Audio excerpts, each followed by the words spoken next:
Здравствуйте, автомобилисты! Ну что ж, моя эпопея по устранению посторонних звуков под капотом Renault Duster продолжается. Вот, что на этот раз? Значит, запуск на холодную, и издается мерзлячий комаринный писк. Можно также это определить как изношенный ролик, похоже, когда скрипит, когда он там на сухую уже маслает. Ну вот, к сожалению, я не записал этот писк до устранения проблемы, блин. Но я думаю, вы поймете, о чем я говорю. Вот, заводите на холодную, пищит. Такой неприятный, писклявый, комаринный писк из-под капота издавался. Значит, в чем причина? Я это вылечил. А причина вот в этой штуке. Что это? Как вы думаете? Это уплотнительное колечко крышки заливной горловины оказалось. Она была пробита. Соответственно, было изменено, понятное дело, давление внутри двигателя, разряжение. Клапан на это реагировал и, соответственно, пищал. Вот. Чтобы это устранить, надо было всего-навсего поменять вот это колечко. Что получается в результате? Сейчас пойдемте под капот. Посмотрим, что у нас получается. Виной тому издавал дотошные, скрипучие, конечно же, звуки сам клапан. Понятное дело. Но беда была не в нем.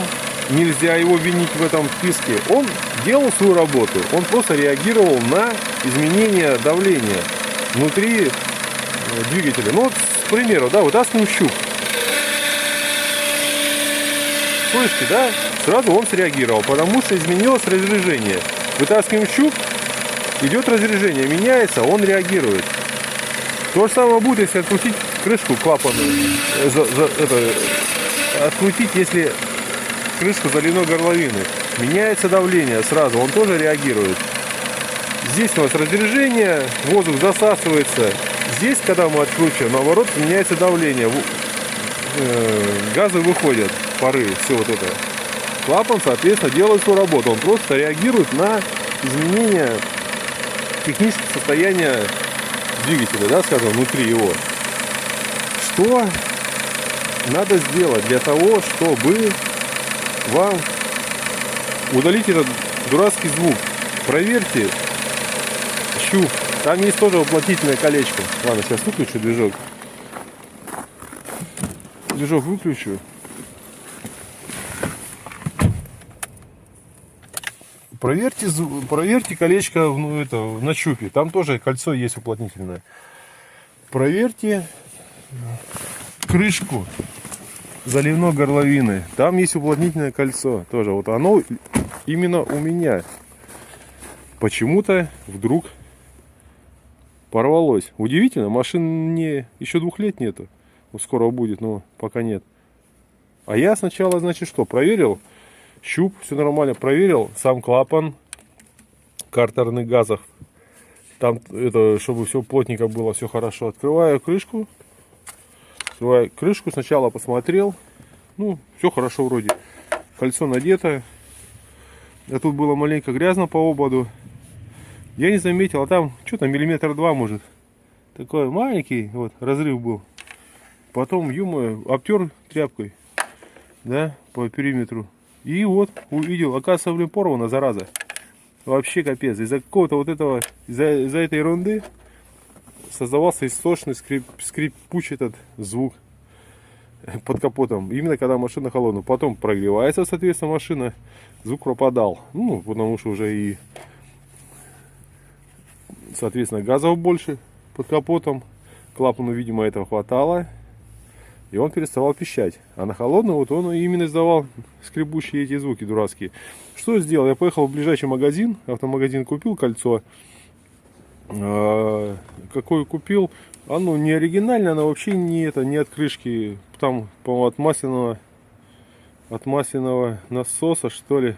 А я, короче, фотку просто для примера фотку скину к видео. Посмотрите, 95 рублей стоит, оно чуть больше в диаметре, потолще маленько. Точнее, оно чуть меньше в диаметре. Я его с помощью отверточки-то хо-хо-хо подел плотненько, но оно чуть потолще, чем вот это. Чуть-чуть потолще, раза, наверное, в 1,5. Нормально натянул его отверточкой, насадил, закрутил, крышка теперь вообще плотненько тут сидит, плотнее, чем было. И все, о чудо, я завожу автомобиль на холодную, и никакого звука у меня нет. Вот так вот, проверяйте просто герметичность всех наших уплотнительных колец. Проверьте щуп, проверьте крышку, проверьте посадочное место на самом клапане картерных газов. Все должно быть герметично, тогда у вас ни черта, никаких посторонних звуков не будет.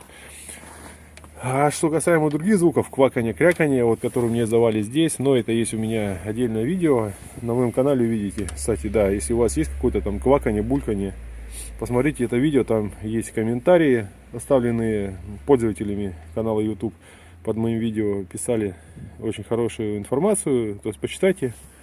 Много информации лишней не бывает. Почитайте, там хорошие комментарии люди оставили. Может, для себя что-то и выявите. Подчеркните полезное. Ну все. Всем добра. Удачи на дорогах. Пока.